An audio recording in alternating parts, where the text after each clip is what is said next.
Donc nous sommes maintenant plus de 60 participants. Merci d'avoir répondu présent et si nombreux pour ce webinaire dont la thématique occupe une place centrale pour les entreprises qui commercent avec la Chine. Depuis le début de la pandémie, il y a maintenant 2 ans, le groupe Adit et sa filiale Salveo sont régulièrement sollicités par les entreprises pour les appuyer et répondre à des problématiques d'ordre stratégique et opérationnel dans ce pays qui est aujourd'hui l'un des plus fermés du monde en raison des restrictions imposées par la politique du zéro Covid.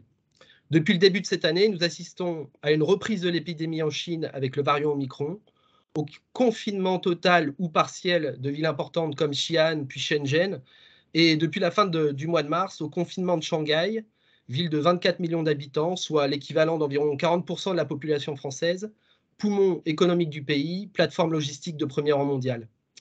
C'est donc dans ce contexte que Salveo a souhaité mettre en place ce webinaire pour brosser un tableau de la situation le plus complet possible, avec des acteurs économiques présents sur le terrain, que je remercie ici pour leur participation et leur intervention.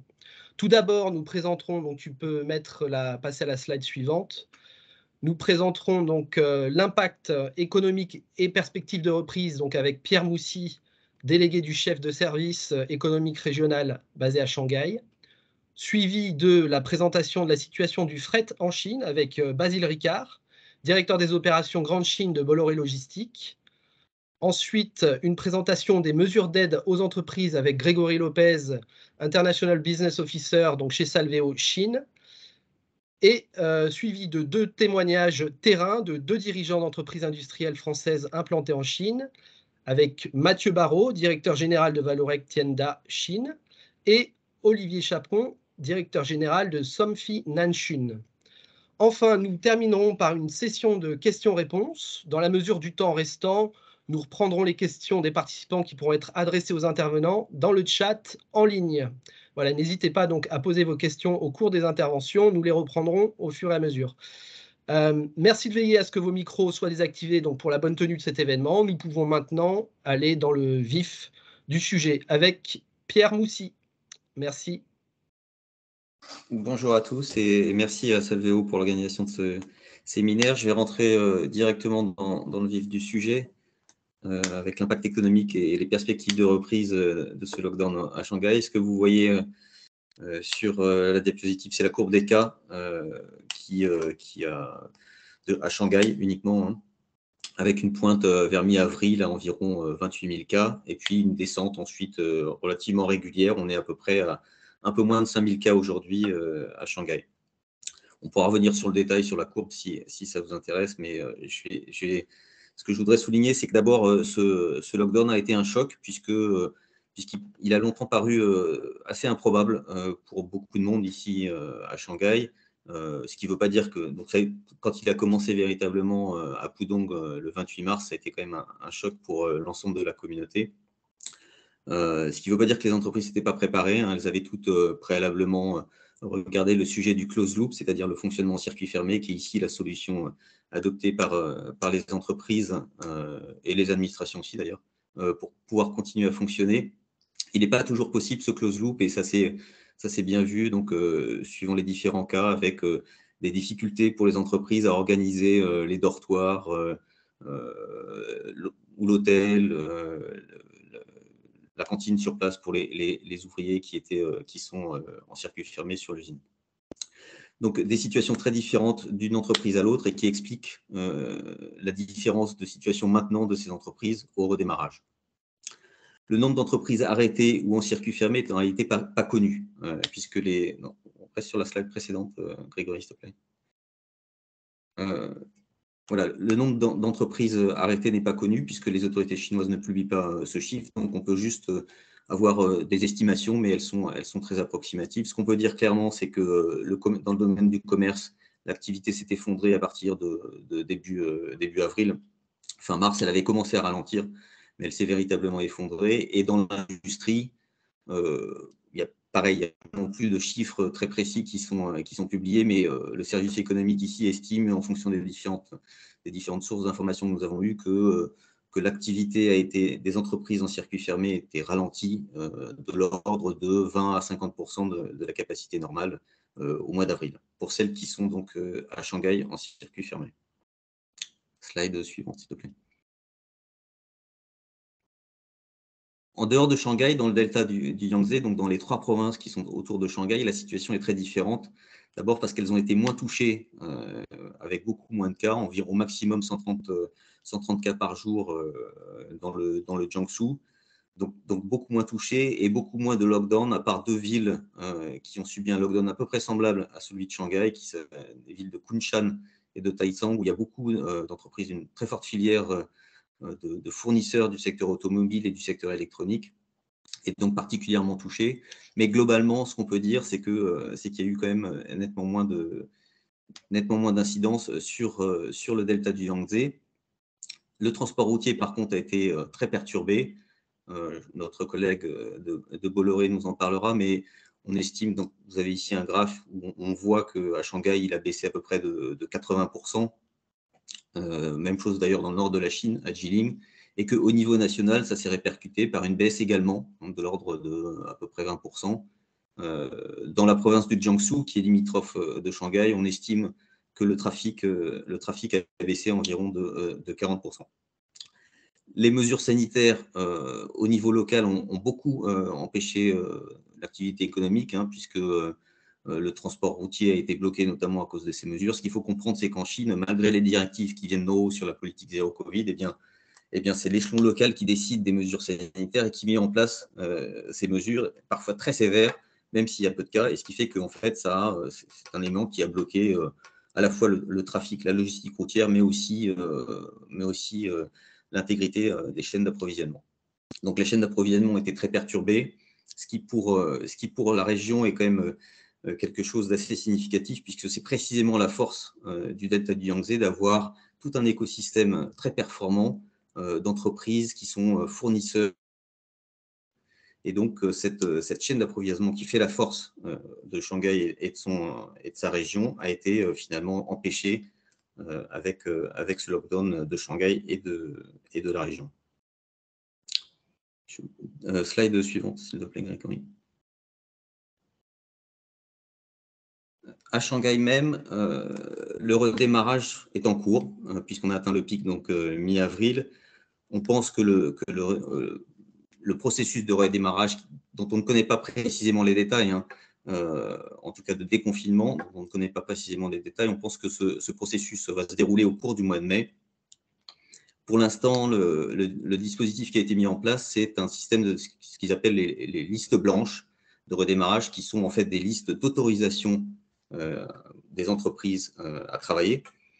Alors, sur ces listes se trouvent beaucoup d'usines qui n'avaient pas arrêté, qui étaient en circuit fermé, mais aussi des usines qui ont repris le travail à partir du 18-19 avril.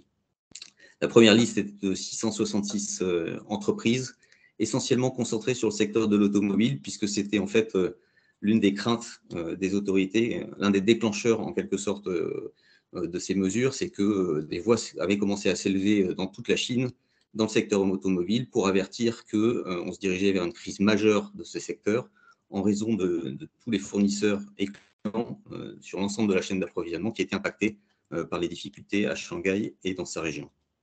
Donc ça a conduit à une première liste blanche de 666 entreprises le 19 avril, dont les autorités nous disent qu'elle est maintenant que 80% de ces entreprises ont repris l'activité, ce qui est tout à fait possible. Ce qui n'est pas connu en revanche, c'est quel est le taux de production au sein de ces entreprises de façon individuelle. Il n'y a pas de chiffres à nouveau sur ce sujet-là, mais on estime qu'en fin de semaine dernière, ce taux de production était certainement inférieur à 50%, sauf dans certaines industries, typiquement les semi-conducteurs qui sont très automatisés et qui ont besoin de moins de main-d'œuvre, également moins de problèmes de logistique puisqu'elles peuvent conserver plus longtemps leur stock de semi-conducteurs. La deuxième liste blanche a été produite le 29 avril, donc en fin de semaine dernière, et compte 1188 entreprises, avec une différence, c'est que cette liste est organisée par district, donc il est assez difficile de savoir quelles sont les entreprises françaises qui sont dessus, puisqu'il faut s'adresser individuellement à chaque district. Sur la première liste, on avait 13 sites d'entreprises françaises qui étaient présentes, et on n'a pas encore le chiffre total, en tout cas je ne l'ai pas, le chiffre total d'entreprises sur la deuxième liste blanche. Ce principe de liste d'autorisation donc, a été décliné dans différents secteurs, notamment le commerce extérieur, c'est-à-dire les entreprises fortement exportatrices. Et puis, les services de la vie courante, qui sont en fait toutes les entreprises qui permettent de fournir les biens de première nécessité, donc tout ce qui est alimentaire, et les coursiers également sont sur cette liste-là. La reprise, quelques éléments par ailleurs, la reprise d'abord du secteur automobile dont j'ai parlé, évidemment prioritaire, c'est pour ça qu'on voit qu'il y a dans la première liste 37% d'entreprises qui sont issues du secteur automobile. Deuxièmement, ce qu'il faut savoir, c'est que les contraintes continuent quand même, malgré tout, c'est-à-dire que pour celles qui ne sont pas sur la liste et qui fonctionnent en circuit fermé, il y en a, elles ont effectivement de multiples difficultés qui continuent, qui sont administratives, qui sont logistiques, qui sont chez leurs fournisseurs et chez leurs clients. Donc une situation très difficile, et une situation qui est d'autant plus difficile pour les PME, qui, elles, ont des moyens nettement moins importants que les grandes entreprises pour tout ce qui est gestion de ces difficultés. La slide suivante, s'il te plaît, Grégory. Alors, la Team France ici, c'est-à-dire l'ensemble des acteurs économiques français, s'est mobilisé face à cette crise, qu'on juge globalement plus sévère qu'en 2020. Alors, il y a différentes sources d'informations. Il y a des points de situation du consulat qui sont plutôt sur les aspects communauté française, donc points sanitaires, transport, etc. Des webinaires de la Chambre de commerce France-Chine. Il y en aura un d'ailleurs demain en fin d'après-midi. Un groupe qui s'intitule Groupe ILO Urgence Business, qui est une très belle initiative qu'il faut souligner, qui est en fait un groupe WeChat qui compte près de 400 personnes à ce stade, et qui est un groupe d'entraide et d'échange d'informations sur la meilleure façon de gérer les tracasseries quotidiennes des entreprises dans tous les domaines, que ce soit les aides concrètes gouvernementales ou les problèmes de logistique, etc. Donc, un site d'échange d'informations qui, je pense, très utile, en tout cas très apprécié. Vous avez aussi les brèves hebdomadaires du SER, du service économique régional, dans lesquels on essaie de faire un point sur les différents sujets. Des enquêtes flash des chambres de commerce qui ont été assez nombreuses en fait depuis le début avril.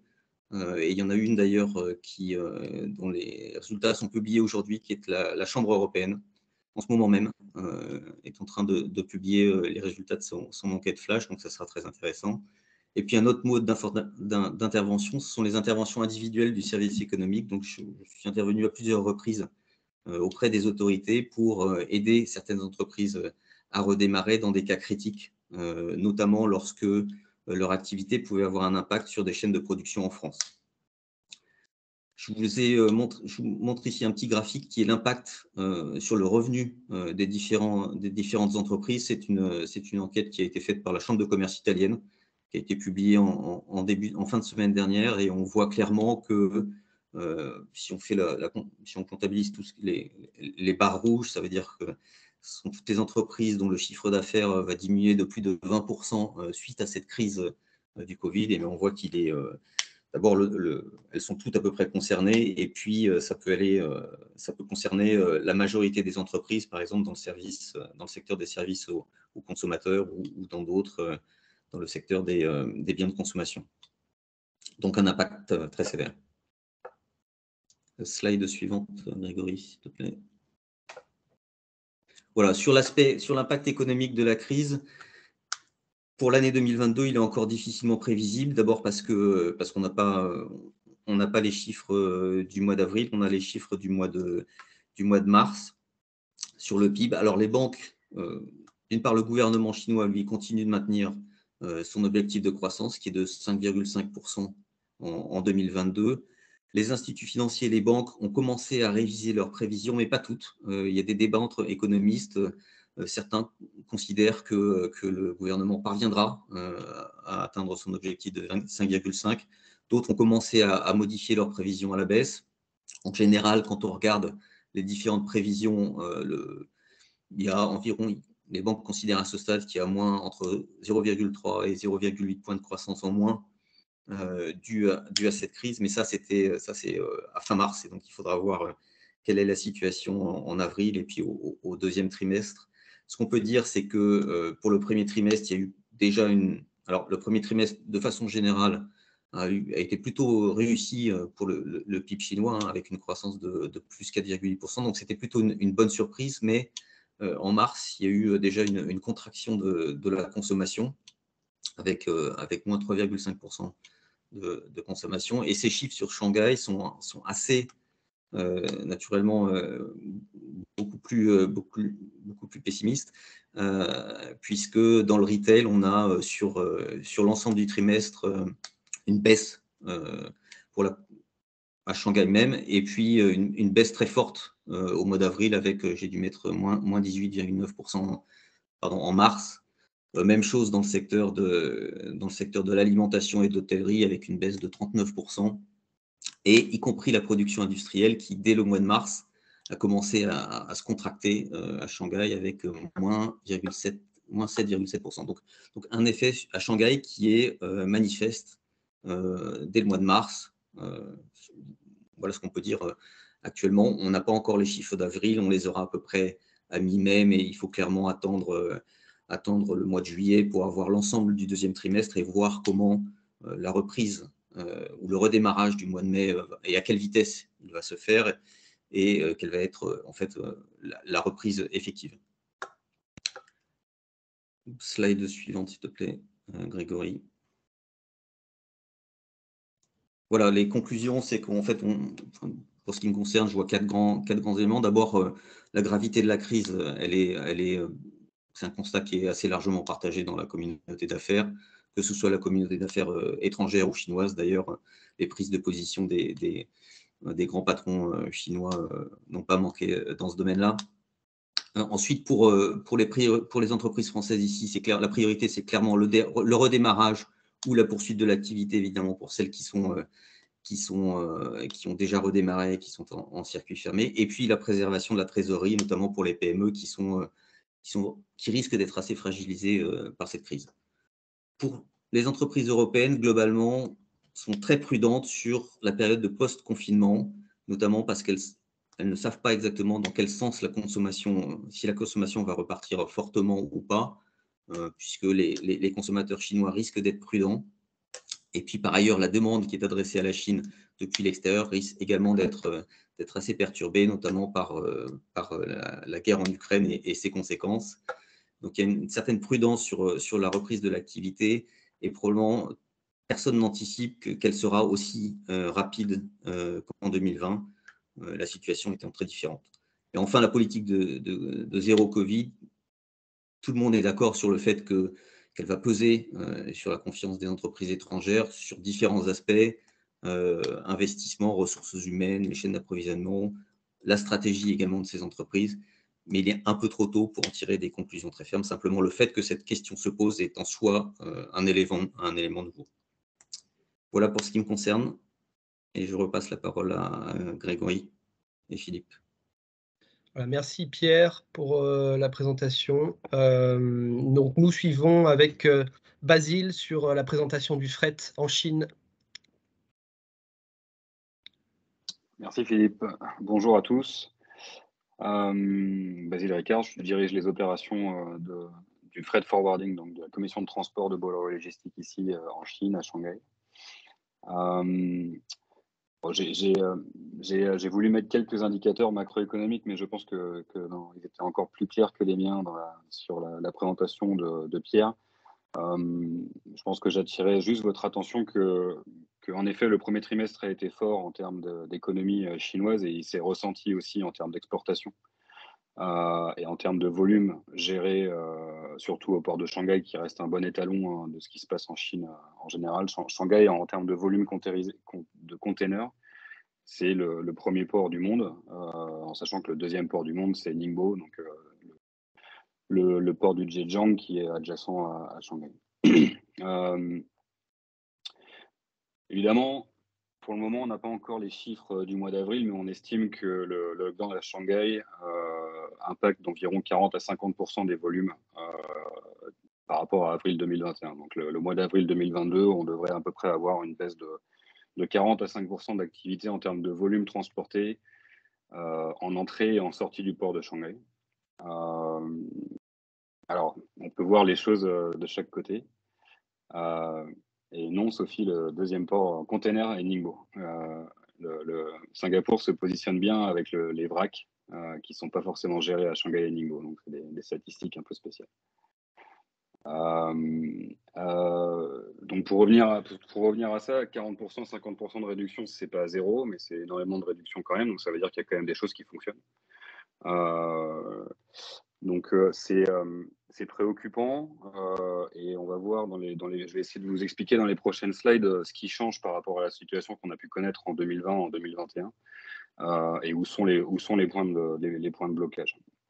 Évidemment, on estime une amélioration pendant le mois de mai, puisqu'il y a énormément d'entreprises qui commencent à récupérer des whitelists. Nous-mêmes, dans les entrepôts qu'on peut gérer ici à Shanghai ou dans les villes adjacentes, on voit aussi des choses qui changent. Le souci majeur qu'on a, en effet, et je pense que c'est la même chose pour nos clients et le secteur industriel, c'est que les gens doivent rester sur place et on ne sait pas combien de temps ils doivent rester sur place avant de pouvoir rentrer chez eux. Donc pour vous donner un ordre d'idée, sur une de nos bases logistiques de Shanghai, on a des gens qui dorment sur la base logistique depuis le 28 mars, sans avoir de visibilité sur le fait de pouvoir rentrer ou pas chez eux. Donc ça, c'est un point qui va être complexe et sur lequel on n'a pas encore beaucoup de visibilité vis-à-vis des autorités ici à Shanghai. Tu peux me faire la deuxième slide, s'il te plaît, Greg? Donc juste l'implication de la réduction de ces volumes, c'est forcément une baisse des prix. Donc je pense que ça peut être peut-être au moins une bonne nouvelle pour la plupart d'entre vous. On a quand même une baisse des prix assez forte depuis le Nouvel An chinois, donc depuis la mi-février. Malgré tout, on aurait pu estimer qu'avec 40 ou 50% de réduction de volume sur un port comme Shanghai, on aurait des baisses de prix qui soient plus conséquentes. Ce n'est pas le cas. Aujourd'hui, les compagnies maritimes restent assez conservatrices, on va dire, dans leur approche en termes de prix et surtout sans savoir exactement quand est-ce que cette situation va changer. Ça s'accompagne par des annulations de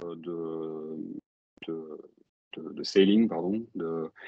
La plupart des compagnies maritimes en profitent pour laisser les bateaux à l'ancre ou à quai, en général pas à quai, plutôt à l'ancre, pour éviter de partir à vide ou à moitié vide. Donc, on a une réduction d'environ sur les grands trades, donc Chine-Europe, Chine-Amérique du Nord.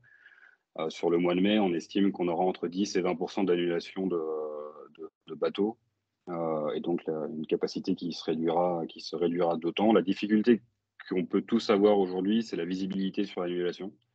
Aujourd'hui, il y a des bateaux qui sont annulés toujours un peu à la dernière minute. Ça, c'est un peu compliqué de gestion. Mais voilà, on attend quand même un mois de mai qui va rester assez mou avec des prix qui vont continuer de baisser. Et on en parlera tout à l'heure, mais je m'inscris dans la même lignée que Pierre et que le reste des entreprises européennes. Aujourd'hui, je ne pense pas qu'on aura un redémarrage extrêmement fort et surtout extrêmement soudain. Et donc, je ne pense pas que les prix du maritime remonteront très vite. En tout cas, pas sur le trimestre, pas sur le deuxième trimestre. La prochaine, s'il te plaît. Donc ça, c'est pour illustrer ce que je vous disais tout à l'heure. Sur les semaines 18 à 22, donc la dernière semaine d'avril et jusqu'à mi-mai, on a déjà 8% des bateaux qui ont été annulés sur la partie Shanghai, Transpacifique et Asie et Europe Nord et Sud. Et c'est une tendance qui va s'accélérer, je pense, sur les prochaines semaines de gestion de la capacité.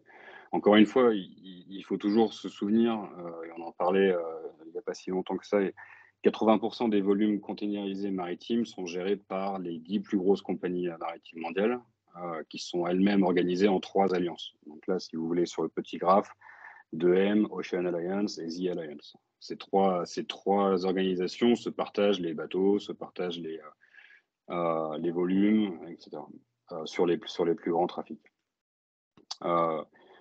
Donc, il est assez évident et simple pour ces 3 alliances et ces 10 compagnies maritimes de gérer la capacité actuelle en fonction de ce qui doit sortir de Chine et de pas, on va dire, offrir trop de capacité pour que le marché ne baisse pas trop fortement. Alors ça peut se faire par des annulations de bateaux, ça peut se faire par aussi du retard sur le repositionnement des équipements vides. Aujourd'hui, on voit déjà des problèmes d'équipement, des problèmes de containers en Chine, simplement parce que les bateaux ne ramènent pas des containers vides d'Amérique du Nord ou d'Europe comme ils devraient. Et après, il y a aussi un sujet de balance commerciale, c'est-à-dire qu'aujourd'hui, en plus du fait que la balance commerciale en termes de volume entre la Chine et le reste du monde est environ d'un tiers, 2 tiers, c'est-à-dire qu'il y a 3 containers pleins qui partent pour un container plein qui revient. Là, la situation de Shanghai fait qu'il y a encore moins de containers qui viennent en Chine pleins, donc ça n'aide pas à rajouter de l'équipement sur le sol chinois. Ok, Greg. Ok, un petit point sur la congestion du port de Shanghai, ou en tout cas la congestion présumée du port de Shanghai, parce qu'il y a énormément d'informations qui traînent, alors des photos, de prises d'écran, de marine traffic, de temps en temps qui montrent des milliers de points rouges sur la côte est de la Chine. Attention avec ces effets un peu d'annonce. Quand on regarde quand on filtre sur Marine Traffic, par exemple, le nombre de bateaux à l'ancre de marine marchande, on est à peu près équivalent à ce qu'il y avait l'année dernière. Il y a environ 2 jours aujourd'hui pour arriver à quai au port de Shanghai. Donc il n'y a absolument pas de congestion portuaire au sens qu'on a pu le connaître en 2021, ou quand l'activité ou la demande en Europe et en Amérique du Nord est repartie d'un coup.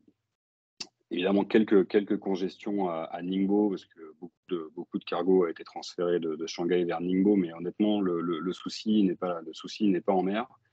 Le souci n'est pas spécialement en termes de manutention portuaire, pardon.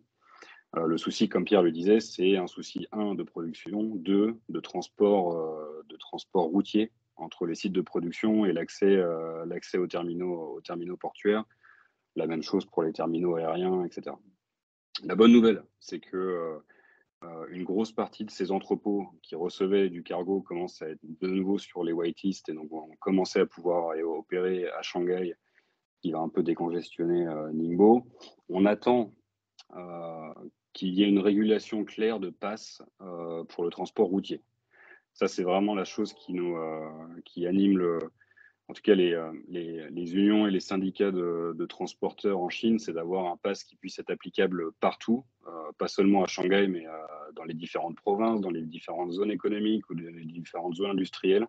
Ce qui est le vrai souci aujourd'hui, parce que comme Pierre le disait précédemment, aujourd'hui, chaque zone, chaque ville, chaque district fait un peu sa propre régulation pour accepter des chauffeurs qui viennent d'autres provinces ou des camions, etc. Donc ça, c'est vraiment le point que j'espère sera résolu d'ici à la fin de la semaine prochaine. Ok.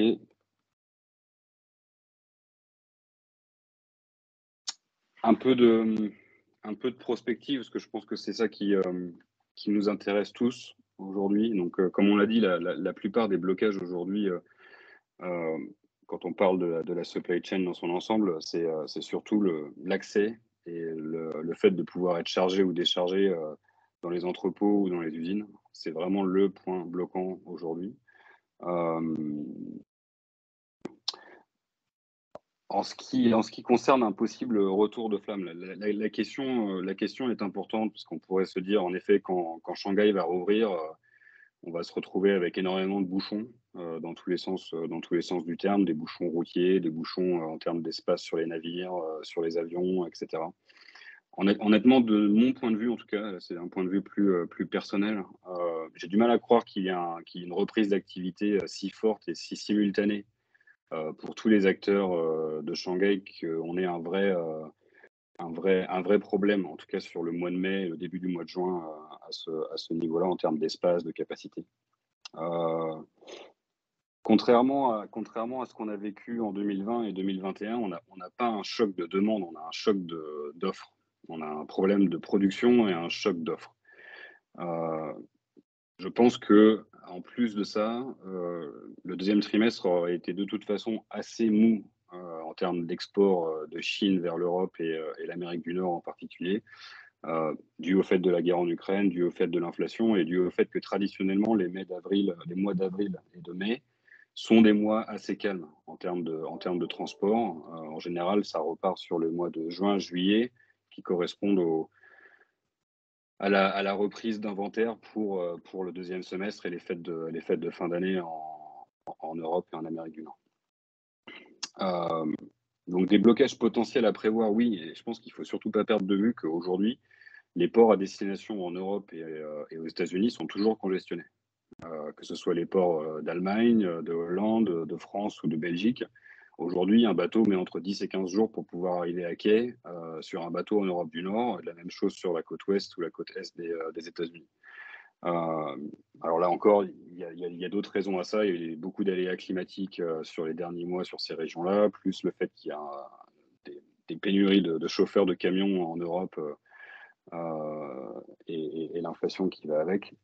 Mais je pense que c'est surtout aussi là, il ne faut pas forcément regarder au niveau du redémarrage, il ne faut absolument pas regarder que le port à port, qui me paraît assez peu probable qu'il soit beaucoup impacté. Mais par contre, en effet, le camionnage ici et l'arrivée à destination et le camionnage à destination.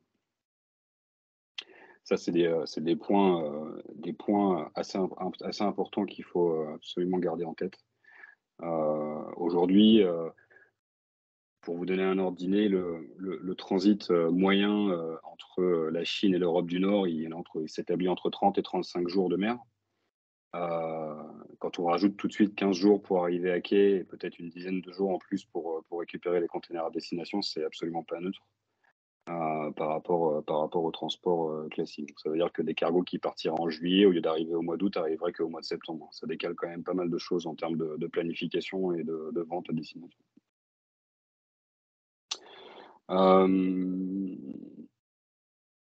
Donc pour faire court, sur la partie maritime, c'est un peu l'état des lieux aujourd'hui.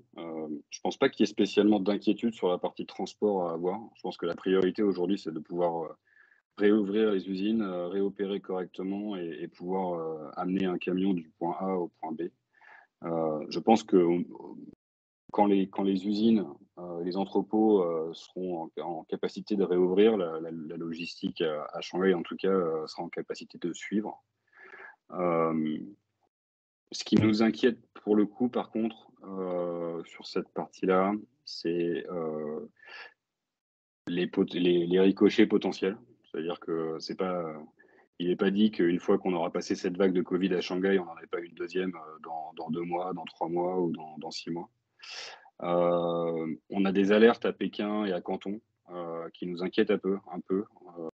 À Pékin, il y a quand même plusieurs quartiers qui sont aujourd'hui totalement bloqués. Alors, pas dans les zones industrielles pour le moment, mais ça pourrait évidemment arriver. Et à Canton, c'est quasiment tout l'aéroport qui est bloqué depuis une semaine maintenant. Donc, encore une fois, là, on en parle beaucoup parce que c'est Shanghai. Le problème qu'on peut avoir, c'est que ça va continuer dans les autres villes de Chine. C'est-à-dire que ça va continuer à impacter les plus gros centres de production chinois sur les mois qui viennent. Le dernier point qui peut être un peu complexe, en tout cas pour nous, à gérer, c'est que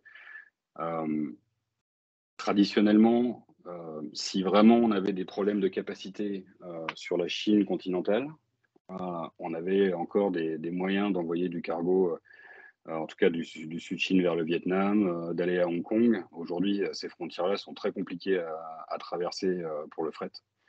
Donc c'est quelque chose qu'on espère qui va bouger un peu aussi, parce que ça nous limite dans nos alternatives pour aller chercher des capacités, que ce soit maritimes ou aériennes, dans d'autres gros centres de logistique.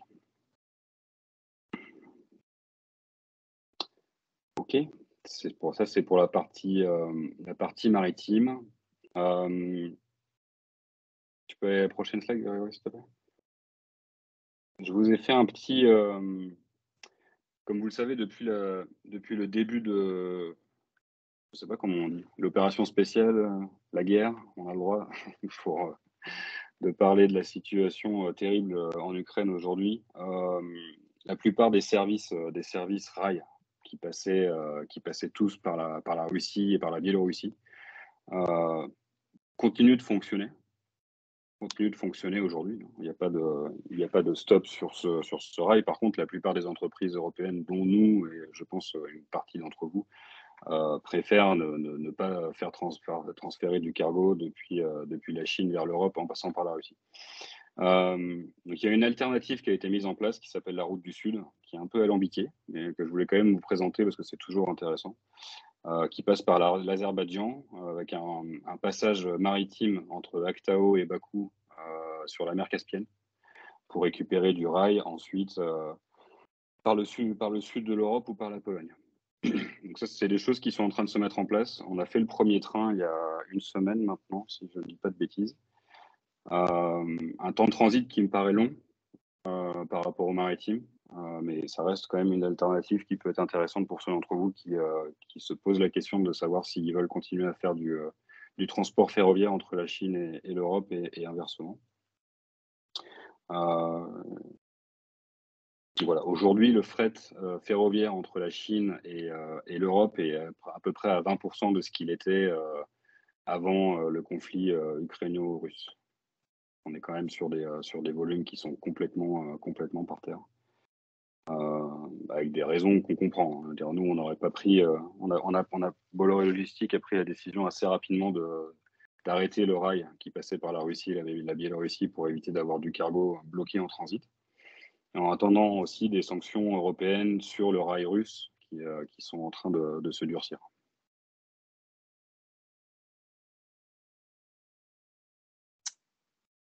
Ok, je pense que c'est tout pour moi, Philippe, Grégory, pour le moment. Eh bien, merci Basile pour cette intervention très précise, complète. Et nous enchaînons donc directement avec Grégory sur la partie des aides aux entreprises. Merci. Merci Philippe. Bonjour à toutes, bonjour à tous. Donc Grégory Lopez, donc Salvéo Groupe Asie. Je suis en charge du desk Asie dans les équipes de Philippe, donc on est basé à Shanghai. Donc effectivement, on peut dire qu'il existe tout un arsenal d'aides disponibles pour les PME et pour les grands groupes à partir du moment où ces sociétés sont éligibles et sont enregistrées au bureau du commerce, dans le bon bureau du commerce ici en Chine. Donc pour étayer mon propos sur les aides et les mesures qui sont à disposition, je vais prendre 3 points en fait, trois axes qui sont les aides et les mesures liées à tout ce qui est fiscal, social et ensuite humaine. Donc fiscal, faut savoir que certaines mesures qui étaient existantes auparavant ont été prolongées. Il en existe des nouvelles, mais il y en a aussi qui ont été prolongées. Elles concernent par exemple des exemptions de TVA, des réductions de taxes ou des réductions sur les impôts de société. Donc c'est une réalité. Alors, sans rentrer trop dans le détail et perdre trop de temps, parce qu'après on a quand même pas mal de questions et puis des témoignages à voir, je vais lister les principales mesures qui aident fiscalement, enfin, les principales aides et mesures qui aident, qui sont présentes fiscalement au moins jusqu'à fin 2022. Donc, les exemptions de TVA, savoir qu'on a quand même sur un certain nombre de sociétés, la TVA peut être exempte de 3 à 0% dans certains cas. On a des réductions sur des taxes, des surtaxes dans tout le secteur immobilier et construction. Donc là aussi, avec des réductions de taxes qui peuvent aller jusqu'à 50%. On a des prolongements sur la réduction des impôts d'IS, d'impôts sur les sociétés. Donc là aussi, en combinaison avec d'autres mesures, cela peut aider les sociétés. Et enfin, on a des réductions d'impôts avant pour les sociétés qui font beaucoup d'innovation, qui sont dans la R&D. On a des déductions d'impôts également sur les sociétés qui investissent sur les équipements et les instruments de mesure, parce que là aussi, c'est un segment assez niche et stratégique pour la Chine. Donc là aussi, beaucoup de déductions d'impôts. Et enfin, différentes prolongations, des prolongations de politiques de retour d'impôts pour les PME dans tout le secteur manuf, prolongation des déductions supplémentaires pour tout ce qui est services et vie courante, et bien entendu, prolongation de période de dépôt des déclarations fiscales. Donc, tout un arsenal, effectivement, d'aides fiscalement, on va dire. Au niveau des aides et des mesures sociales, là aussi, les autorités ont promulgué il y a quelque temps 16 mesures. Donc, ce sont des mesures sociales. Donc, qui dit social, dit politique en Chine, mais en tout cas, elles ont mérite d'exister et elles sont là. Alors, parmi ces mesures, on peut citer par exemple la prolongation de la politique de réduction progressive des taux d'assurance chômage et d'assurance liés aux accidents du travail. Pour certains employeurs, on a aussi des taux qui peuvent être réduits de 20% sur la base de référence de l'industrie. Et je crois que de mémoire, il y a 8 catégories d'industries qui peuvent en bénéficier. Donc, oui, alors, ces mesures, elles concernent bien entendu, il y a aussi d'autres mesures un peu phares et un petit peu politiques avec tout un laïus et des mots très politiques. Alors, on peut mentionner des mesures qui concernent les politiques de garantie pour les stagiaires chinois, les subventions pour la formation en ligne ou encore le renforcement de la politique d'aide aux entrepreneurs. Encore une fois, c'est du social, c'est du politique, mais en tout cas, ça va plutôt dans le bon sens en Chine et ça fait plutôt du bien d'avoir ces aides-là. Alors, les mesures fiscales et sociales, elles existent. Elles sont valables pour les sociétés étrangères, encore une fois, comme je disais au début, à partir du moment où les sociétés sont éligibles et qu'elles ont un siège social enregistré en Chine. Alors, la complexité de ces aides, elle vient du fait qu'il faut les connaître, il faut les identifier, identifier le bon bureau avec des bons process administratifs et pouvoir aussi interagir avec les autorités chinoises. Donc, c'est toujours compliqué, pas complexe, mais en tout cas, c'est à prendre en considération quand on est une société étrangère, voilà, à appréhender ces aides parce il y a une interaction avec les autorités. Le troisième point, c'est l'aide humaine. Donc, ça avait été un petit peu mentionné par Pierre au tout début. La crise sanitaire et le lockdown ont eu au moins pour effet positif de faire émerger une très grande solidarité française ici sur Shanghai, et c'est notable. On sait que sous l'impulsion des conseillers consulaires et des associations locales ou même régionales, il y a un formidable réseau qui s'est mis en place pour l'entraide. Et comme le mentionnait Pierre, il y a également des échanges qui sont dédiés sur des échanges WeChat business. Alors, je rappellerai quand même juste un point, le cœur de métier de Salveo, le groupe Advit, c'est l'intelligence économique. Et nous aussi, on voulait un petit peu apporter notre pierre à l'édifice. Et on a créé il y a quelques mois, plusieurs mois même, un petit cercle d'intelligence économique, alors complètement informel, complètement gratuit, mais discret, où on échange tout un tas d'informations stratégiques sur la Chine, autour de la Chine.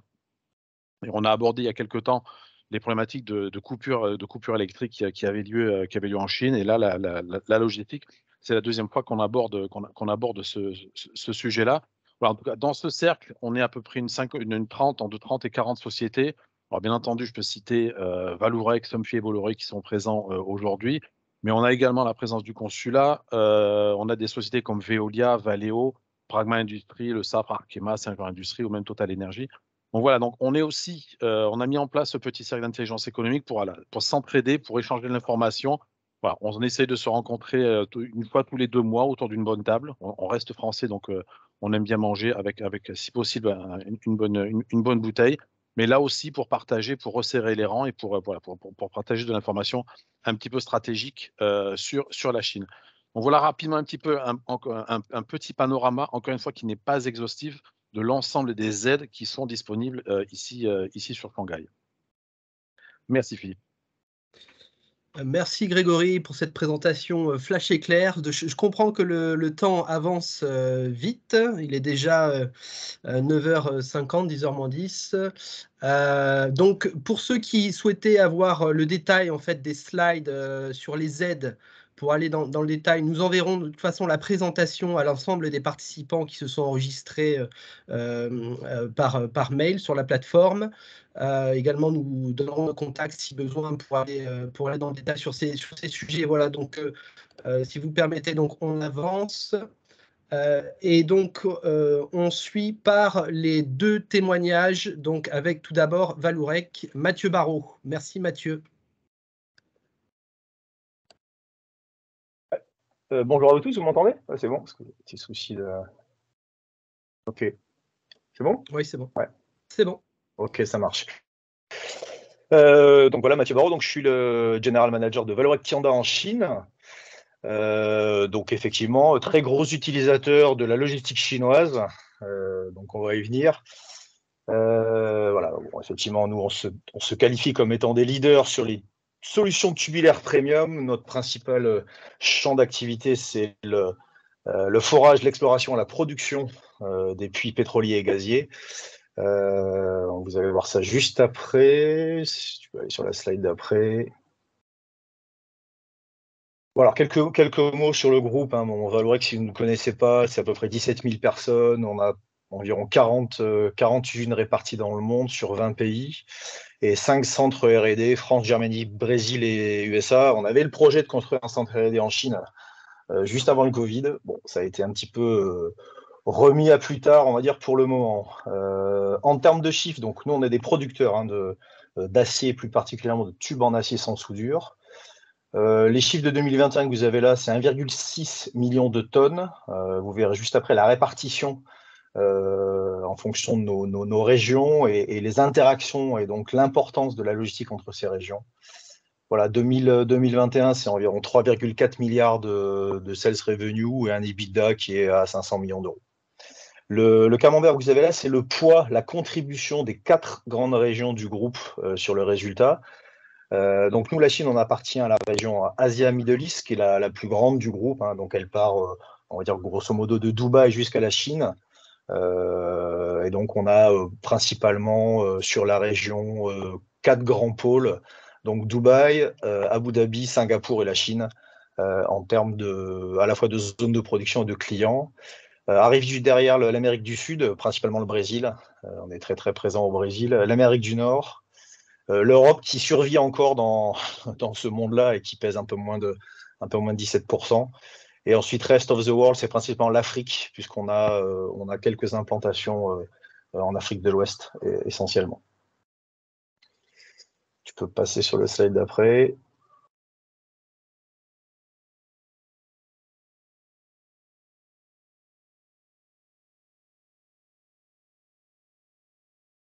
Je ne sais pas, Greg, si tu m'entends, si tu peux passer sur le slide d'après. Celui-là encore? Non, celui d'après. Ça fait 2 slides que je change là. Là, je suis à Vallourec China. Ah, ok. Alors, ok, tu peux revenir sur celui d'avant si je ne le vois pas. Bon, c'est vrai, je vais le faire de tête. Vous le voyez, vous? Ah, voilà, voilà celui-là. Ouais. Voilà, exactement. Alors oui, je vous parlais tout à l'heure des interactions entre les régions. Là, on a les répartitions sur cette map monde des productions sur nos 4 grands pôles de production. Donc la Chine, 500 000 tonnes parmi les 1,6 million de tonnes produites. Ensuite, on a le Brésil, l'Europe et l'Amérique du Nord. Alors, ce qui est important de voir, c'est que la Chine fournit à la fois pour le marché domestique, on fournit les grandes majors pétrolières chinoises, Sinopec, Sinopec, CNPC, mais on fournit également au sein de la région les grands acteurs pétroliers au Middle East, Aramco, Kaosi, etc. Également sur d'autres régions comme le Vietnam. Et donc forcément, on est très très dépendant des chaînes logistiques internes chinoises. Donc je vous parlerai juste après de nos problématiques de logistique, de camionnage, comme l'a dit Basile, mais également nos besoins d'expédier vers nos grands clients en export chinois au Middle East et en Afrique du Nord, puisque la base client d'Afrique du Nord est fournie par la Chine. Aujourd'hui, on a 2 grands pays pétroliers avec lesquels on travaille en Afrique du Nord, l'Égypte et l'Algérie, qui sont 2 grandes bases pour nous. Voilà, le Brésil aussi interagit sur son marché domestique, mais également sur le marché extérieur, Amérique du Nord, Afrique, Middle East et vers l'Europe, et l'Europe également. Il n'y a que l'Amérique du Nord qui produit 400 000 tonnes par an, qui eux ne fournissent que sur leur marché domestique et qui n'ont pas vocation à l'exportation. Voilà, et puis sur la droite, je vous ai mis effectivement nos champs d'action, donc oil and gas, comme je vous l'ai dit juste avant, alors qui inclut une partie pétrochimique importante qui couvre à peu près 80% des activités. Un point aussi qu'on appelle industrie et other, c'est principalement ce qu'on appelle des tubes de structure. Donc là, il y a un petit terrain de foot parce qu'on a fourni beaucoup d'infrastructures pour les stades de foot dans les différentes coupes du monde. Et puis un nouveau segment qui pointe son nez, dans lequel on met beaucoup d'énergie et d'innovation. C'est tout ce qu'on appelle le low carbon energy, donc la partie éolien. On fabrique pas mal de structures d'éoliennes La partie carbone capture, puisque pour les technologies de carbone capture, on est quand même très très proche de ce qu'on appelle le forage pétrolier, puisqu'on va venir forer dans des couches argileuses pour venir capter du carbone. Donc voilà, c'est un segment qui est en devenir actuellement. Et puis une quatrième partie qui est toute la partie service, où on offre pas mal de services à nos clients. Alors voilà. Alors, plus précisément en Chine, donc la petite carte sur la gauche, c'est notre schéma logistique, on va l'appeler comme ça. 2 grandes bases de production à Chuzhou, où on a un laminoir et plusieurs traitements thermiques.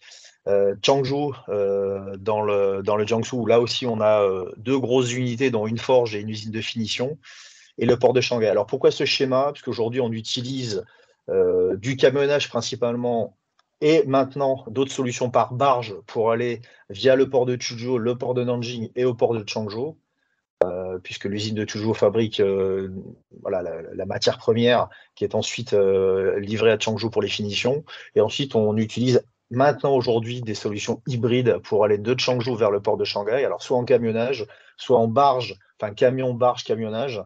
Alors c'est nouveau, parce qu'on n'était pas habitué à utiliser des solutions par barge, mais le camionnage étant devenu tellement compliqué, on va dire depuis le Covid en Chine, 2020-2021, ça a été des années très très compliquées sur le camionnage, qu'on a mis en place ces solutions-là par barge, qui fonctionnent à peu près bien, mais comme l'a dit Basile, maintenant on a quand même des difficultés à faire arriver nos barges sur les différents ports de rapprochement de Shanghai, sachant que nous on utilise 2 gros terminaux à Liaojing et Jianghuabang.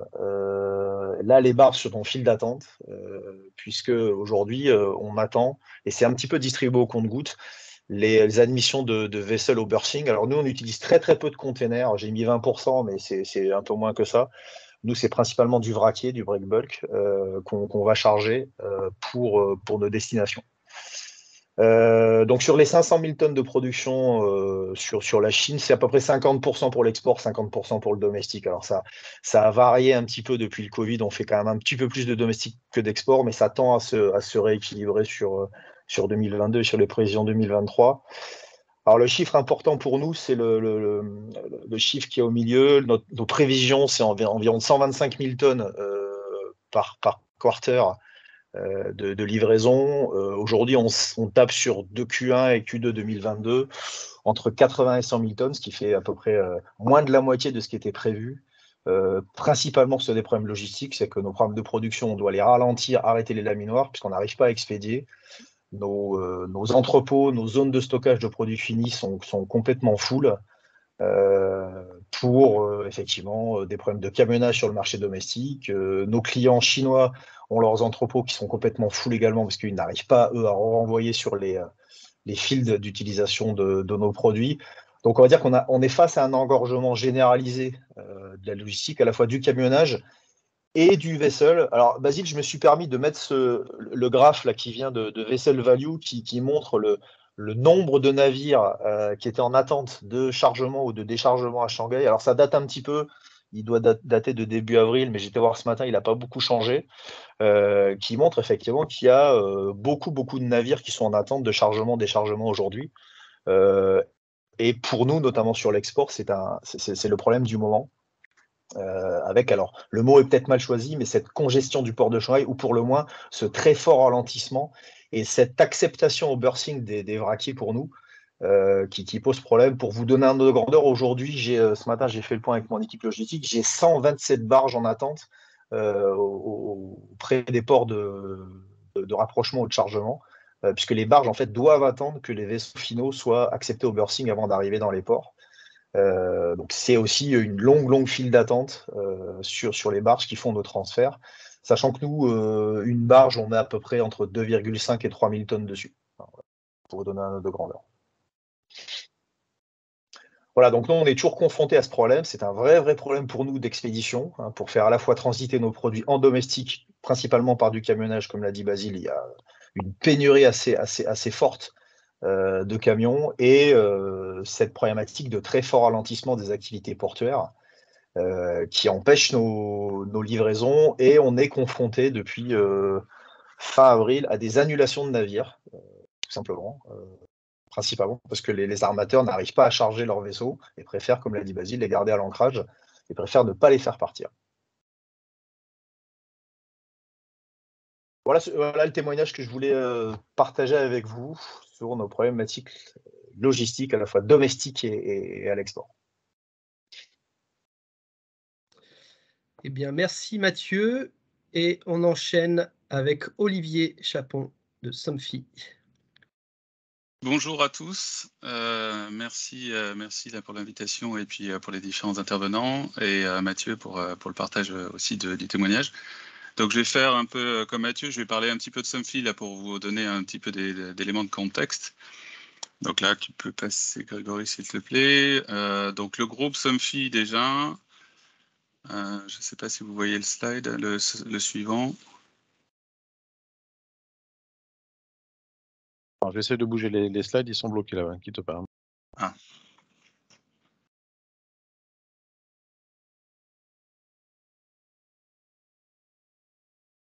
Donc ça, c'est le site de Nansun que vous voyez hein, sur la photo. Et voilà, donc là, le groupe avec quelques chiffres. Ah, c'est revenu, voilà. Donc quelques chiffres, donc il y a 8 sites de production à travers le monde, mais surtout centrés sur l'Europe. On voit la France, l'Italie, la Pologne, l'Espagne, et puis une grosse usine aussi en Tunisie, et puis l'usine de Nansun dans laquelle moi je suis General Manager. Donc là, d'autres chiffres, donc il y a beaucoup de filiales de distribution réparties dans le monde, dans 57 pays, 121 filiales. 20 millions, c'est le chiffre global de moteurs fabriqués. On calcule en moteurs, même si derrière, il y a aussi des télécommandes et des accessoires. Voilà, bon, on peut passer au slide suivant. Il y a 9000 employés dans le monde.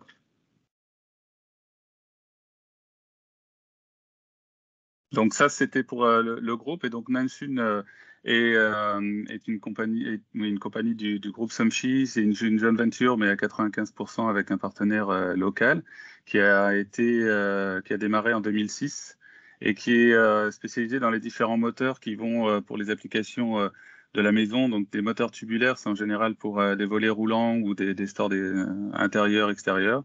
Des moteurs de rideau, curtain motors, et puis voilà, des solutions de contrôle pour animer ces moteurs. Et les différentes applications, donc les blinds, c'est les stores intérieur, extérieur, des rideaux, comme je l'ai dit. Et puis ça peut être aussi des applications de protection solaire ou volets ou même de portes de garage parfois. Merci. Slide suivant. Donc voilà, le site c'est 22 000 mètres carrés. On a une capacité de production jusqu'à 2 millions de moteurs sur ce site de Nansun. Donc Nansun, voilà, je vais passer au slide suivant. C'est dans le Zhejiang. Je vais vous montrer la carte un peu plus tard. Et puis on peut fabriquer pour différentes marques du groupe. Hein. C'est comme des modèles comme Seb, on peut avoir différentes marques dans la même usine pour les différents secteurs de marché et zones géographiques. Voilà. Slide suivant. Donc quelques chiffres sur le site en question. Donc le chiffre d'affaires à Nansun, 50 millions d'euros, 1,4 million de moteurs fabriqués en 2021. On livre assez peu à des clients directs. On est surtout à 90% à nos filiales de distribution. 60% la répartition Asie-Amérique, 40% sur la zone IMIA. Là, j'ai mis aussi les répartitions en termes de volume et de chiffre d'affaires sur les premiers clients. Donc, c'est les États-Unis d'abord. Les marchés de l'intérieur, ce qu'on appelle l'intérieur, c'est tous les stores d'intérieur qui sont dans cette direction-là. Donc, États-Unis d'abord. La France, c'est notre centre logistique en France qui va ensuite dispatcher sur les différents pays européens. De l'Italie, ça c'est pour des différentes marques spécifiques d'entrée de gamme, d'Australie, Brésil, Turquie, Canada. Et voilà, là on a à peu près la répartition de nos flux logistiques, donc très peu en Chine. Hein, vous voyez que la Chine arrive un petit peu au bout. Donc on a une autre usine sur la Chine qui est déconsolidée du groupe, mais qui sert le marché local. Et c'est pour ça que la principale activité, c'est de l'export. peut passer au slide suivant, s'il te plaît, Grégory. Merci. Ouais, voilà, j'ai mis la localisation. Nanchun, tout le monde ne connaît pas.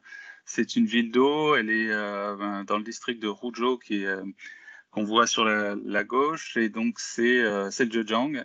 Donc, on n'est pas directement impacté par le lockdown et les restrictions. Le Zhejiang est quand même d'une manière assez limitée en termes d'impact aujourd'hui. On a des restrictions dans la ville.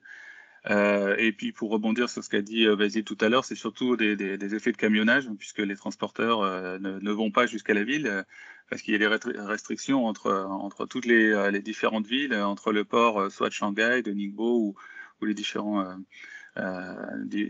zones d'affrétage. Oui, quelques chiffres de la société. Donc 370 personnes, 140 opérateurs. Et on a 2 activités qui sont les opérations et puis une partie développement avec 110 personnes sur le développement et puis le support des opérations. Voilà, on peut passer au slide suivant. Donc là, j'ai résumé un peu, c'est surtout au mois d'avril qu'on a été confronté à des difficultés. Mars a été un mois relativement correct. On est très tiré par le marché, donc on a une activité très forte globale au sein du groupe Somshi. Et donc aujourd'hui, on a un carnet de commandes qui est énorme et on doit livrer et on est en général plutôt sur du back-order que le contraire. Donc c'est le premier mois depuis longtemps où on est en dessous de nos objectifs, 14% d'impact sur la fabrication. Donc ça c'est une première fois, comme je le disais, de réduction par rapport à quasiment un an où on était toujours au-dessus de nos objectifs. Donc les solutions qu'on a mis en place, on a arrêté tout ce qui est heures supplémentaires sur l'ensemble du site, en réduisant aussi les activités le week-end pour essayer de compenser l'impact. Et puis on a réévalué aussi le besoin sur la partie des intérimaires qui travaillent pour le site. Sur la partie transport, donc là, on subit des retards, 1 à 2 semaines, beaucoup plus compliqué pour le Brésil, où là, on a eu vraiment des blocages sur deux containers. Donc les solutions qu'on a mises en place, on a essayé très rapidement de changer les ports quand c'était possible, sur la partie aérienne, donc de Jingnan, Pékin, Guangzhou. Et puis sur la partie maritime, on est passé par Ningbo, Shenzhen quand c'était possible. Mais globalement, et là je rejoins encore une fois Basile, on est passé par Shanghai en FCL à 70%. Donc ça passe, ça avec du retard, mais c'est quand même passé. Et ça a été plutôt la bonne surprise, parce que 14%, on avait plutôt estimé en début de mois qu'on aurait une perte de 30% sur notre chiffre d'affaires. Donc globalement, on était plutôt satisfait.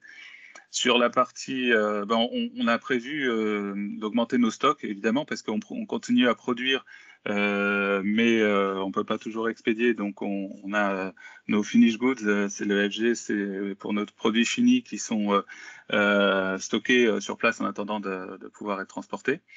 Et puis, on a pu aussi combiner sur différents pays de la zone APAC, où on a tout envoyé à Singapour et on a demandé notre filiale de distribution à Singapour dispatcher dans les différents pays autour, ce qui a été une bonne solution temporaire pour un peu décongestionner ces zones-là. Donc ça peut être sur Hong Kong, la Thaïlande, il y a Taïwan aussi qui a été distribué, mais ça peut aussi aller jusqu'à l'Australie. Sur nos fournisseurs, donc on a environ 10% des fournisseurs qui ont été arrêtés ou qui n'ont pas pu livrer. Donc c'est les zones directement impactées, donc c'est Shanghai, Shenzhen et Kunshan, nous concernant. Alors on a trouvé des solutions très rapides de sources alternatives. Donc là on change de fournisseur et on bascule. Alors c'est assez rare que ça puisse se faire rapidement, mais sur certains cas, on a réussi à le faire.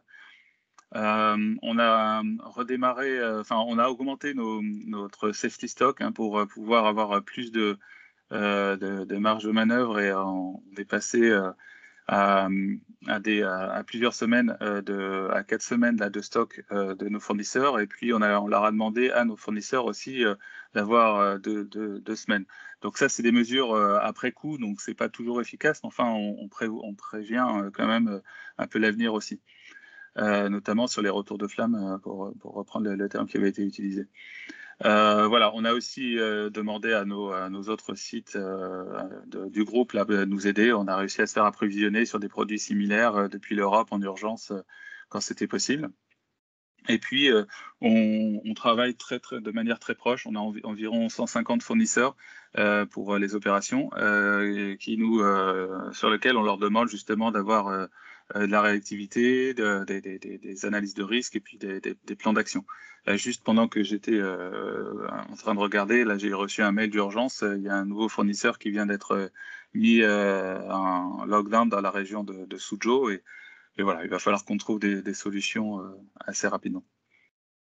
Et donc le slide suivant, donc en termes de livraison, effectivement on a eu des retards au niveau de nos appros, hein. Donc là c'est ça il faut pouvoir gérer parce que quand on ne sait pas quand les composants arrivent, il est difficile de prévoir la fabrication, les opérateurs, etc. Donc ça c'est la grosse difficulté de notre supply et nos planificateurs qui doivent s'adapter au jour le jour. En plus de toutes les difficultés qu'on avait déjà rencontrées ou qu'on rencontre depuis 1 an et demi sur les ruptures d'appro composants électroniques, voilà, ça vient se rajouter sur la pile de difficultés, hein. Donc on a des équipes supply qui sont mis vraiment sous tension là, depuis plus d'1 an et demi. Donc ça, c'est à prendre en compte aussi. Sur les stocks, donc on a un effet d'augmentation des stocks, hein, donc impact trésorerie évidemment, puisqu'on augmente à la fois nos stocks composants, mais aussi nos produits finis parce qu'on n'arrive pas à les expédier. Donc là, il faut avoir les reins solides pour pouvoir tenir pendant cette période-là et surtout estimer combien de temps ça va durer et combien de temps on peut garder ces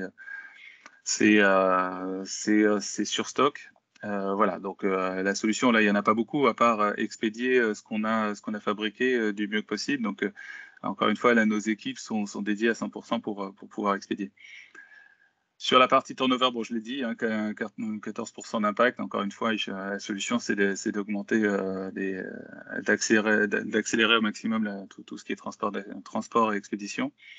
Sur la partie people, on a relativement peu d'impact, hein, je l'ai dit tout à l'heure, 370 personnes, donc il y a 38 personnes qui étaient... donc quand j'ai écrit le slide, c'était avant les congés. Ce matin, il y en avait 30. Donc on est plutôt en amélioration sur cet aspect-là. Donc ça veut dire qu'il y a quand même certaines villes qui ont un peu libéré les taux. Il y avait Nanjing, Wuxi, j'ai eu voilà, il y a Hangzhou aussi qui ont libéré un peu leurs contraintes et qui ont permis aux gens de repartir. Un des avantages locaux que nous avons, c'est que les opérateurs sont justement locaux et donc ont été très peu impactés. Donc au niveau des opérations, on a pu tourner à 100% de nos capacités en termes de ressources. Voilà. Et à l'heure actuelle, je veux dire qu'on a assez peu d'impact. Alors, pour ceux qui payent le transport, évidemment, ça peut faire réagir. Ce sont nos filiales de distribution qui payent le transport. C'est pour ça que notre impact est quand même limité. Mais c'est vrai, sur le mois d'avril, en tout cas, on n'a pas eu de surcoût à ce niveau-là excessif, hormis d'autres effets, mais qui ne sont pas liés au lockdown, qui sont les augmentations de matières premières. Enfin, elles sont peut-être pas directement liées, mais en tout cas, il y a toute cette inflation là sur les matières premières, mais que j'ai pas cité ici. Voilà, j'ai fait relativement rapide et c'est terminé pour ma partie partage. Super, merci Olivier pour cette intervention. Je vous propose, on a passé de 10 minutes le temps prévu, mais donc on va continuer sur le temps de questions-réponses. Donc encore une fois, n'hésitez pas à poser vos questions aux intervenants dans le chat, c'est prévu à cet effet. On peut commencer. Donc une question qui surgit, quelqu'un a-t-il des informations sur la sortie du lockdown de Changchun? Alors, je ne sais pas si de ton côté, Pierre, tu as à ton niveau des informations.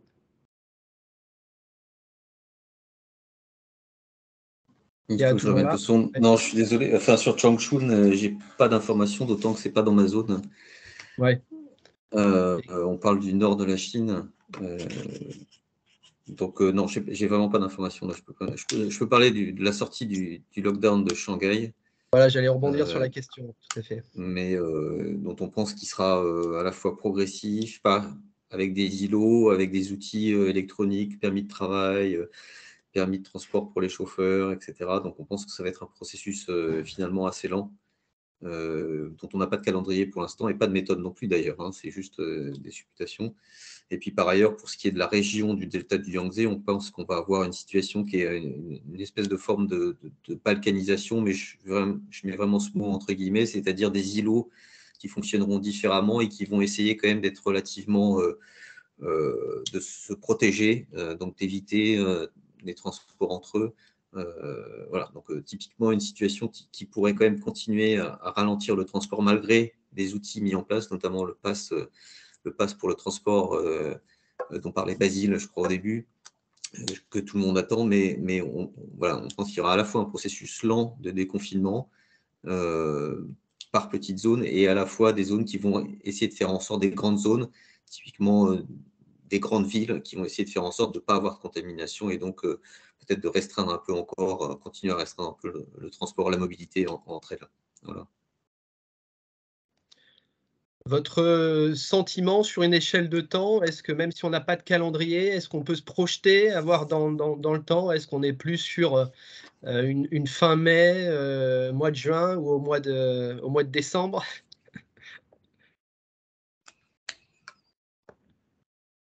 Sur les courbes épidémiologiques, d'abord, il n'y en a pas. Y a pas les autorités chinoises ne publient pas de courbes épidémiologiques comme on les voit en Europe, on les a vues pendant la crise. C'est-à-dire qu'en fait, on ne sait pas où va la courbe. On a fait, nous, en interne, une espèce d'estimation et on voit que sur des modèles qui sont des modèles assez classiques, donc et pour des gens qui ne sont pas des spécialistes, mais on voit que la courbe diminue progressivement et si elle doit atteindre proche de 0, eh bien ça, c'est plutôt vers la fin du mois de mai, suivant un modèle à peu près standard. Donc on pense que là, on est à 5000 cas par jour, à peu près un peu en dessous à Shanghai. On pense que ça va diminuer progressivement et que finalement, on ne sait pas exactement où est la barre de douleur, si je puis dire, le seuil de douleur des autorités, mais que si on compare à Shenzhen, par exemple, il y a à peu près, ça tourne ou plutôt au nord de la Chine, ça tourne à peu près une petite centaine de cas par jour. Voilà, si le temps d'arriver à ça, on devrait probablement être vers fin mai. Donc, on pense que ce processus de déconfinement va se produire au cours du mois de mai, peut-être un petit peu sur le mois de juin. Voilà. D'accord, ok. Merci. Une autre question qui peut être adressée à Olivier ou Mathieu, par exemple. Est-ce que vos entreprises ont eu des aides, quelles qu'elles soient, du gouvernement vis-à-vis de ce lockdown et de la fermeture temporaire ou des impacts par rapport à vos unités de production en Chine? Pas à ce stade. Non, pas pour le moment. Pas pour le moment. Ouais. Non, on a eu du support logistique. Philippe, c'est que. Excuse-moi. Non, je dis simplement, on a eu à Chuzhou dans l'Indre un lockdown qui a duré 5 jours. On a eu du support logistique des autorités locales parce qu'on a fonctionné en close loop avec tous nos employés. Ils nous ont fourni les repas, enfin un certain nombre de choses comme ça. Mais en termes d'aide financière, pour l'instant, rien n'a été déclenché. Alors, ce que je voulais rajouter, c'est que à peu près comme en 2020, on a quand même, nous, de notre côté, commencé à recevoir des questions des districts locaux. Donc, on peut, à mon avis, s'attendre à des allègements fiscaux et des loyers peut-être un peu allégés, en tout cas pour les loyers des compagnies étatiques. Mais nous, on commence à nous poser des questions de l'impact sur notre activité. Et ça a commencé comme ça en 2020 et je pense qu'à mon avis, il y aura sûrement des allègements sur les charges sociales comme on avait eu en 2020. C'est ça. Donc, parce qu'il y a en ce moment, comme l'indiquait Grégory, des mesures d'aide fiscale pour alléger le fardeau des entreprises. L'année, enfin, c'était en 2020, il y a eu des allègements de charges sociales. Et aujourd'hui, on ne les voit pas encore arriver. Donc, on attend également de notre côté à Shanghai ces aides supplémentaires qui sont quand même assez importantes pour les entreprises PME. Très bien. Au niveau, est-ce qu'il y a des signes d'assouplissement de la politique zéro Covid en Chine dans le futur pour éviter le retour régulier des lockdowns?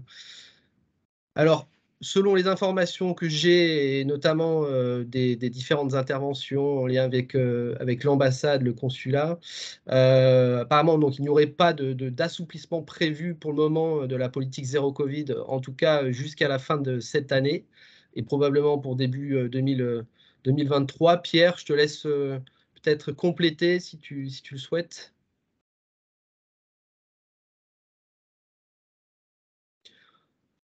Sur en tout cas l'immigration également. Vas-y. On a tous les mêmes éléments. Pour l'instant, la politique zéro Covid a été réaffirmée depuis le début de cette crise très fortement, à intervalles réguliers, à la fois au niveau national et ici au niveau local par les responsables locaux. La vice-première ministre, une vice-première ministre du gouvernement central, donc, a été dépêchée sur place pour gérer la crise. En fait, hein, elle a concrètement pris le relais des autorités municipales pour gérer la crise dans le sens de la politique zéro Covid. Hein. Donc non, il n'y a aucun signe pour l'instant de remise en cause de cette politique. Après, quel est le calendrier? Il y aura forcément une transition, hein, quelque part, à un moment donné, pour sortir de cette politique zéro Covid. Hein. Ça, je pense que les dirigeants, enfin tout le monde l'a en tête, et on voit assez régulièrement des papiers sur ce sujet, y compris dans les journaux qui sont vraiment très proches des autorités. Donc, il y aura forcément une transition. Sur quel modèle et quel calendrier, je pense que personne n'est vraiment capable de le dire à ce stade. Et en gros, tout le monde considère qu'il n'y aura de toute façon pas de changement jusqu'au congrès, le 20e congrès, qui tiendra à l'automne. On n'a pas la date exacte.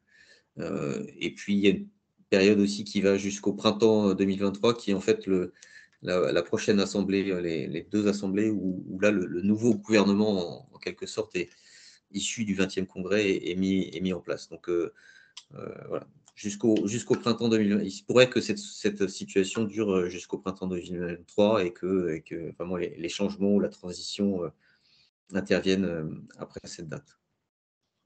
D'accord. Il y avait également une question sur les départs de Chine. Donc, les informations qu'on a, c'est que la communauté française, sur ces 10 dernières années, a été réduite de 40% en Chine, notamment de moins 50% à Pékin, avec une accélération des départs suite au début de la pandémie. Et également, le confinement à Shanghai a continué à accélérer les choses.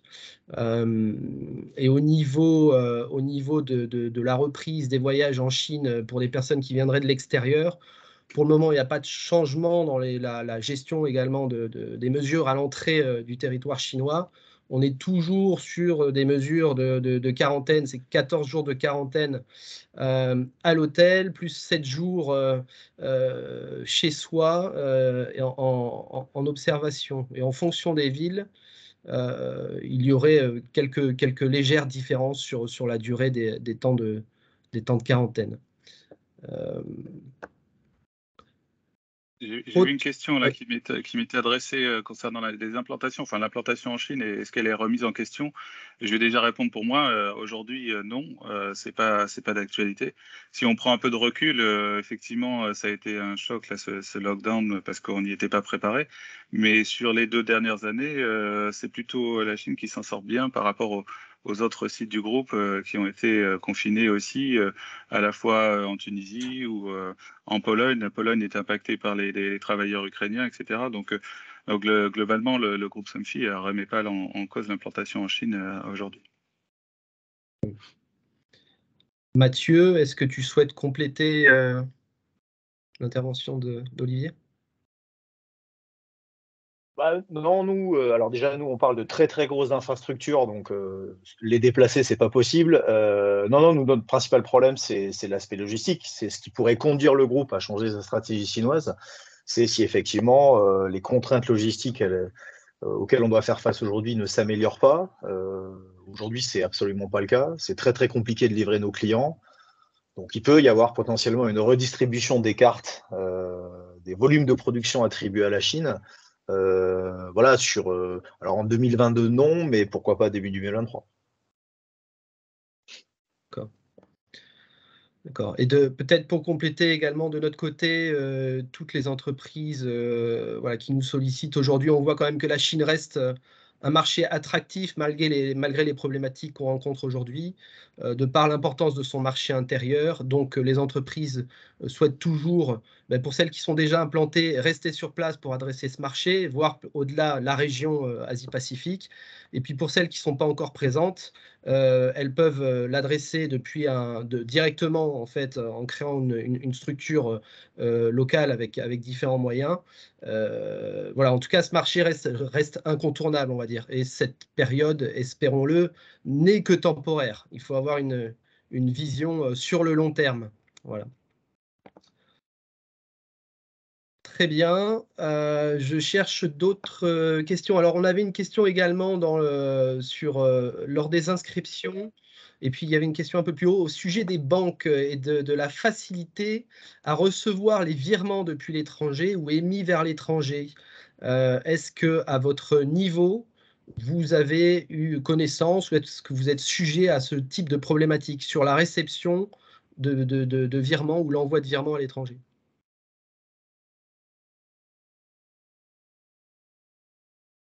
Non, nous, on remonte beaucoup de cash de la Chine vers l'Europe et ça fonctionne. On va dire Chine vers Europe, les transferts de cash fonctionnent. Il y a eu beaucoup d'échanges sur ce sujet, sur l'ILO, le groupe WeChat ILO Urgence Business, donc notamment des PME qui n'ont pas forcément des gros montants, soit faire venir des transferts d'Europe, soit des transferts vers l'Europe. Donc il y a eu quelques échanges avec des recommandations d'interlocuteurs. Il y a des recommandations qui sont il y a une synthèse qui est sur un cloud, un site cloud en Chine. Je viens de mettre le lien sur le chat. Lien, voilà. Donc il faut aller sur ce lien et voir quels sont les éléments. C'est beaucoup des petites informations concrètes, mais ce que je retiens, c'est que globalement, ça fonctionne. Ça peut être bloqué parce que certaines banques sont en confinement comme tout le monde, mais disons que la filiale en question auprès de laquelle on a son compte fonctionne pas très bien dans ces circonstances. Donc voilà, il y a des solutions à trouver, mais globalement, je comprends que ça fonctionne à peu près. Ouais, c'est du cas par cas, en fait, selon les banques. Et puis, également, nous concernant, on reçoit, enfin, il n'y a aucune problématique, en tout cas sur la réception des virements et sur, sur les virements émis vers l'étranger, on n'a pas aujourd'hui, depuis le confinement, en fait, l'expérience là.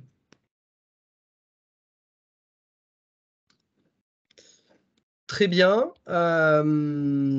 Aussi, autre question, une entreprise, donc comment faire de la prospection commerciale ou sécuriser nos relations avec nos fournisseurs, usines chinoises, donc notamment c'était une entreprise qui a des activités apparemment à Shenzhen, sans pouvoir nous déplacer en Chine. Est-ce que Grégory, tu souhaites répondre? Oui, donc effectivement, pouvoir se déplacer en Chine, les frontières sont fermées, donc c'est un peu mission impossible.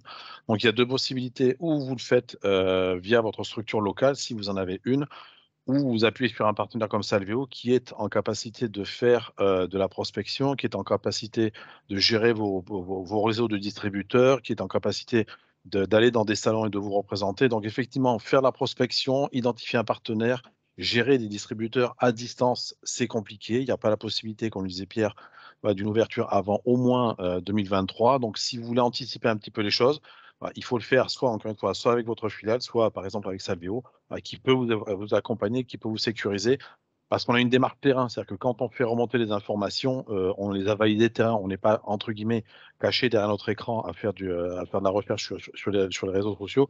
On a la possibilité de se déplacer, on a des personnels et des consultants chinois qui vont dans les usines, qui font des audits et qui vous remontent de l'information terrain. Donc, quand on fait de la prospection, c'est également une prospection terrain. Donc, c'est la solution de s'appuyer, par exemple, sur une société comme Salveo, si vous voulez chercher un distributeur, un partenaire, ou faire de la prospection, ou du business development, quel que soit le secteur, effectivement. D'accord, je crois que voilà, l'heure avance, on a une demi-heure de retard sur l'heure. Voilà, donc on vous a mis les liens intéressants donc, sur le chat. On enverra la présentation par email à l'ensemble des participants qui nous ont fourni leurs coordonnées. Je remercie tous les intervenants d'avoir participé à ce webinaire, donc pour leurs interventions très intéressantes. Je remercie également tous les participants qui ont pris du temps donc, pour pouvoir être aujourd'hui avec nous. Et puis, toute l'équipe ici présente se tient à votre disposition. Il y aura nos contacts, nos coordonnées, d'ailleurs, sur la dernière slide, voilà, que nous enverrons également dans ce document. Voilà. Donc, excellente journée à tous et toutes. Et j'espère à bientôt. Merci à vous tous. Merci. À bientôt. Merci. Merci. Au revoir. Merci beaucoup. À bientôt. Au revoir. Merci, À bientôt. au revoir. Au revoir. Bye bye.